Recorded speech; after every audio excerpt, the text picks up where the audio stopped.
আমি 121 হাওড়া বিধানসভা কেন্দ্রের অল ইন্ডিয়া তৃণমূল কংগ্রেসের প্রার্থী।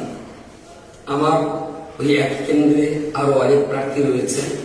আর এখানেই হলো গণতন্ত্রের স্বাদ, এখানেই হলো গণতন্ত্রের মজা, যে প্রত্যেকেই এই জায়গায় আসতে পারে, লড়াই সংগ্রাম করতে পারে। দেশ ও রাজ্যের সেবা করতে আসাটা নিশ্চয়ই খারাপ জিনিস নয়। তবে অন্য আর 5টা প্রার্থীর তুলনায় এটা হতেই পারে যে আমাকে কেন ভোট দেবেন। আমি খুব পরিষ্কার করে বলছি, আমি রাজনীতিতে আসার আগেও কিছু কম বেশি আমি বলবো না, খুব কম হলেও আমাকে প্রতিনিয়ত 3টে এমএলএর কাজ সামলাতে হয়। এতগুলো স্কুল, এতগুলো মাদ্রাসা, এতগুলো মডেল ভিলেজ প্রজেক্ট, এসব কিছু সামলাতে আমাকে প্রতিদিন কিছু কম বেশি 8 থেকে 10 ঘন্টা সময় এর পিছনেই মেহনত করতে হতো। স্বাভাবিকভাবেই আজও সেই মেহনত আমি জারি রেখেছি।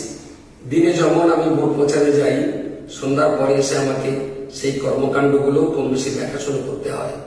তো এমএলএ না হয়েও আমি এতটা কাজ সামলাতে পেরেছি এবং আমাদের স্টুডেন্ট সংখ্যা 35,000।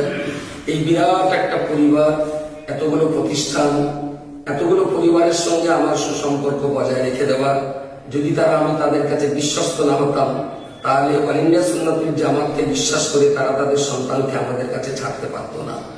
আমি যদি দেশের জনগণের কাছে অল্প হলেও বিশ্বস্ত না হতে পারতাম, তাহলে অল ইন্ডিয়া সুন্নাতুল জামাতের 18,000 রেজিস্টার সদস্য আমি করতে পারতাম না। আমি যদি সমাজের কাছে বিশ্বস্ত হতে না পারতাম, তাহলে 200 অধিক ওলামা সম্প্রদায়, কেউ আলিম, কেউ হাফিজ, কেউ মৌলানা, কেউ মুফতি, কেউ বা কারি, কেউ বা আদিম, তারা নিশ্চয়ই আমাদের এই কর্মকাণ্ডে সহযোগিতা করতো না। আমি আবার বলছি, এই কৃতিত্ব শুধু আমার নয়, এই কৃতিত্ব অল ইন্ডিয়া সুন্নাতুল জামাতের গোটা পরিবারের কৃতিত্ব। হয়তো আমি তার একটা বিশেষ জায়গায় রয়েছে বলে আমি বলতে বাধ্য হচ্ছি আজকে এই কথাটাই, যে আমাকে কেন ভোট দেবেন। প্রত্যক্ষ রাজনীতিতে আসার আগেই যদি এতটা কাজ করা আমার পক্ষে সম্ভবপর হতে পারে। আমি কাজ পাগল মানুষ, কাজ দিলেই আমি ভালো থাকি, কাজ দিলেই আমি ভালো বাঁচি, কাজ দিলেই আমি শারীরিকভাবে সুস্থ থাকি। সারাদিন কাজ না পেলে সেদিনটা আমার খুব ভালোভাবেই কাটে না, সেদিনটা মনে হয় আমার অত্যন্ত বেকারত্বের দিন। সেই জায়গায় দাঁড়িয়ে যদি হাওড়ার বিধানসভার অধীনস্থ বসবাসকারী ভোটার যারা আছে, তারা যদি মনে করে যে আমার এই কর্মকাণ্ড, আমার এই দক্ষতা, আমার এই যোগ্যতা যৎকিঞ্চিত রয়েছে, আমার এই কাজের উপরে আমি মোটেই সন্তুষ্ট নই যে আমি বিরাট কিছু করতে পেরেছি, তবে আমি এটা আমার আত্মার কাছে, আমার বিবেকের কাছে আমি সন্তুষ্ট যে আমি কিছু না কিছু হলেও কাজ শুরু করতে পেরেছি। এর উপরেই ভিত্তি করে আমি বলতে পারি, যদি রাজ্যের উন্নয়ন, দেশের জনগণের উন্নয়ন, শিক্ষার উন্নয়ন, শান্তি সম্প্রীতি আর সৌহার্দ্যের সঙ্গে বসবাস করবার ব্যাপারে একটা গুরুত্বপূর্ণ দিক আমরা দেখছি। গোটা দেশ আজ বিভাজনের পথে, ধর্মে ধর্মে বিভাজন, ধর্মীয় অসহিষ্ণুতা, মানুষের খাওয়া পড়ার উপরে এক মানবিক নির্যাতন, ভাষার উপরে চলছে এক চরম স্টিম রুলার, সেই সঙ্গে বাঙালি জাতিটাকে একেবারে সমূলে ধ্বংস করে দেওয়া।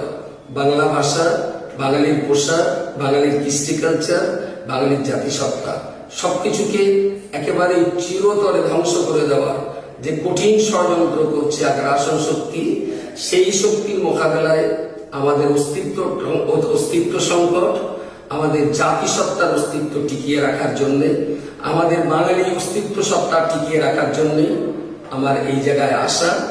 যদি আমি এই জায়গায় এসে সেই কাজগুলোর মহড়া দিতে পারি, দেশের বিভাজন রোধ করতে পারি, জাতি দাঙ্গা যদি রোধ করতে পারি, ধর্মীয় অসহিষ্ণুতাকে আমি রোধ করতে পারি, ইতিপূর্বে আমার কর্মকাণ্ডের উপরে ভিত্তি করে যদি তারা মনে করে যে হ্যাঁ, আব্দুল মাতিনকে ভোট দিলে তাহলে আমরা আমাদের ভোটটাকে উপযুক্ত পাত্রে দেওয়া হবে, তাহলে আমি আপনাদের ভোট প্রার্থী।